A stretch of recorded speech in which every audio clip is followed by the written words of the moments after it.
तर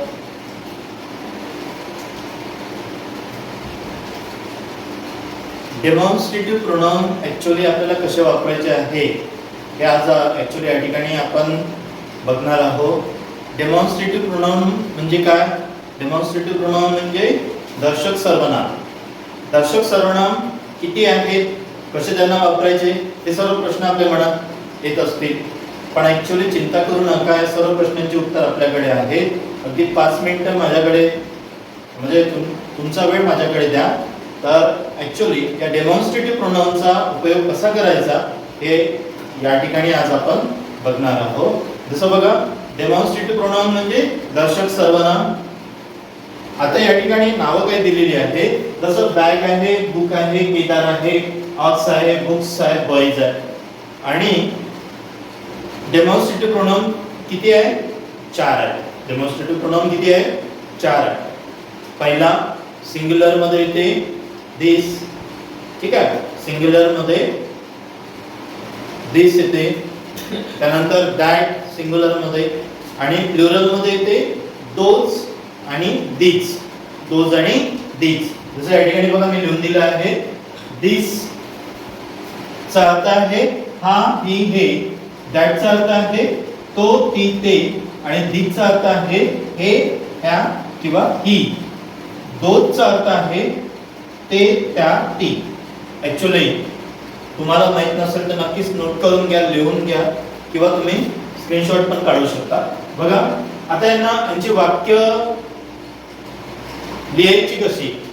नाही वाक्य लिहिली, आपल्याला समजा बोलायचं जरी असेल इंग्लिश, तर इंग्लिश मध्ये बोलण्याकरता या डेमॉन्स्ट्रेटिव्ह प्रोनाउनचा उपयोग कसा करायचा आहे. जसं बघा, this is pen, this is a pen. हा एक पेन आहे, बरोबर आहे. त्यानंतर इथे बुक्स लिहिलेले आहे. या बुक्सला मला काय करायचं आहे, एका वाक्यामध्ये लिहायचं आहे. मी काय वापरेल बघा, these, these are books. काय लिहिणार मी? these are books.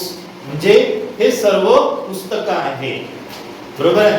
म्हणजे ऍक्च्युअली हे सर्व जे जवळ आहे ते, जे जवळ आहे ते, आणि तेच जर पुस्तकं समजा दूर जर असले तर मला दर्शवायचं आहे, तर कसं दर्शवणार मी? those are books, those are books. ते सर्व काय आहे? पुस्तकं आहे.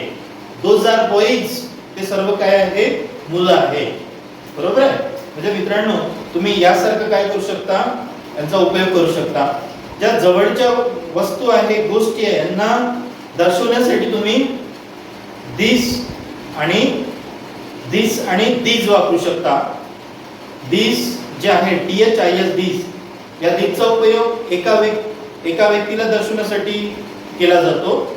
आणि एकापेक्षा जास्त जर असेल तर दीजचा उपयोग करतो. दीज म्हणजे THESE, दीज म्हणजे हे सर्व, एकापेक्षा जास्त वस्तू असेल तर, ठीक आहे.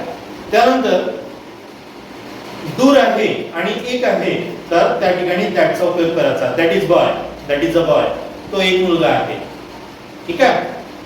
त्यानंतर ऍक्च्युअली एकापेक्षा जास्त आहे, एकापेक्षा जास्त आहे आणि ते आपल्याला दर्शवायचे, सांगायचे आहे, तर त्यासाठी काय वापरायचं? दोज वापरा. Those are boys, those are girls.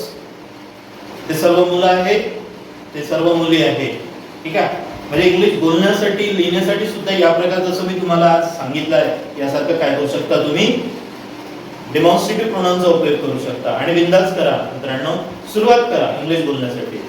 चला असो मित्रांनो, आपल्या चॅनलवर नवीन जर असाल तर सबस्क्राईब करायला विसरू नका.